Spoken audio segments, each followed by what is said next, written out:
Dona Hilda, com o braço quebrado, aqui sofrendo. Paranaense da estrutura da saúde. Um encaminhamento aqui, uma liberação para encaminhamento para o hospital. Desde as 4 horas da tarde.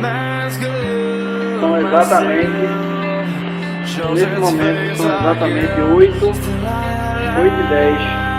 Pacientes idosos, mais de 60 anos, sofrendo com essa precariedade do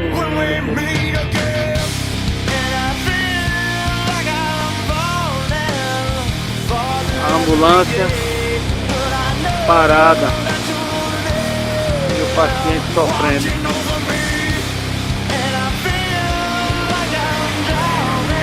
UPA do Cabo Santo Agostinho.